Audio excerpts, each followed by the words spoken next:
تو میری بات یاد رکھنا، مادی لائن میں کوئی وعدہ نہیں، روحانی لائن میں 100% وعدے۔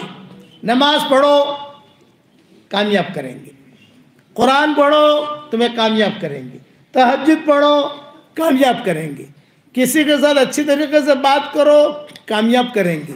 اسی لیے اچھا گناہ معاف کرانے کے اسباب بہت بتائے، نیکیاں بڑھانے کے اسباب بہت بتائے۔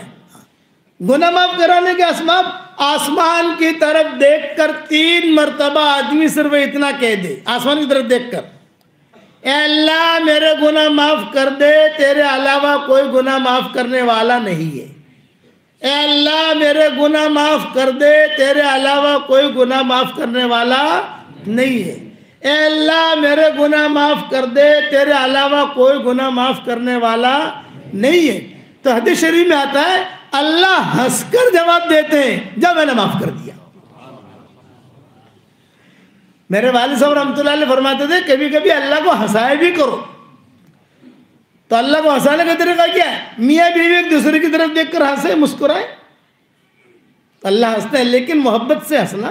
یعنی کہ مول صاحب نے کہی એટલે હસું છું હા તારી મારી લડાઈ જે છે એ તો છે જ، یہ نہیں چلتا۔ محبت سے دیکھیں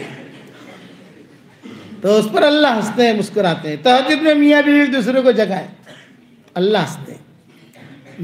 نماز پڑھنے کے لیے آتا ہے، پہلے سب پکڑ رہا ہے، اللہ کو ہنسی آتی ہے۔ عرفات کے میدان میں ہوتا ہے، اللہ کو ہنسی آتی ہے۔ آسمان کی طرف 3 مرتبہ دیکھ کر کہے، لمبی حدیث ہے، میں نے میری کتاب بکھرے موتی میں لکھی ہے۔ ایک مرتبہ حضرت علی جا رہے تھے، اتفاق کی حدیثوں میں آتا ہے کہ حضرت علی جا رہے تھے اور حضور صلی اللہ علیہ وسلم آگے تھے، حضرت علی پیچھے تھے اونٹنی پر۔ تو حضور صلی اللہ علیہ وسلم نے کہا، اے اللہ مجھے معاف کر دے، تیرا علاوہ کوئی معاف کرنے والا نہیں ہے، مجھے معاف کر دے، تیرا علاوہ کوئی معاف کرنے والا نہیں ہے، مجھے معاف کر دے، تیرا علاوہ کوئی معاف کرنے والا نہیں ہے۔ پھر حضور ہنسے، مسکرائے، اور پھر حضرت علی پیچھے تھے نا، یوں ان کو تھوڑا سا پیچھے سے دھکا دیا حضور نے۔ حضرت علی کہتے تھے کہ ایسا دھکا دیا مجھے خطرہ لگا کہ گر نہ جاؤں، پیچھے کوئی سپورٹ تو تھا نہیں، اور میں بھی ہوشیار تھا، میں نے بھی حضور کو تھامے رکھا، گروں گا تو حضور کے ساتھ گروں گا۔ حضور یوں، یعنی حضور صلی اللہ علیہ وسلم خوش تھے۔ تو میں نے حضور سے پوچھا کہ آپ نے کیا کیا؟ تو بولے کہ میں نے اس طریقے سے دیکھ کر اگر کہتے ہیں تو اللہ ہنس کر جواب دیتے ہیں جب معاف کر دیا۔ تو حضرت علی اس طریقے سے اپنے شاگردوں کو بتاتے تھے، آگے بیٹھتے تھے اور شاگرد پیچھے بیٹھتے تھے، پھر اس طریقے سے کہتے تھے، پھر اس کو بھی دھکا دیتے تھے جیسے حضور نے دھکا دیا نا، یوں کہتے ہیں حضور نے میرے ساتھ یہ کیا ہے، یہ حدیث بیان کرتے تھے۔ اس کے حوالے میری کتاب بکھرے موتی میں دیکھ لینا۔ تو اللہ ہنستے ہیں، اللہ کو ہنسی آتی ہے، خوش ہوتا ہے۔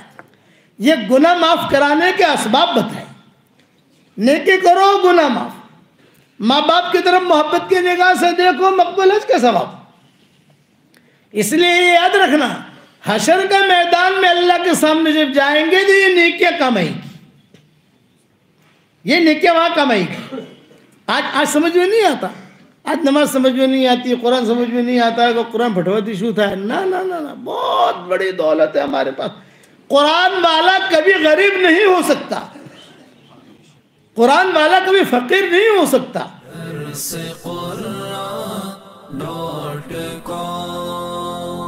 www.darsequran.com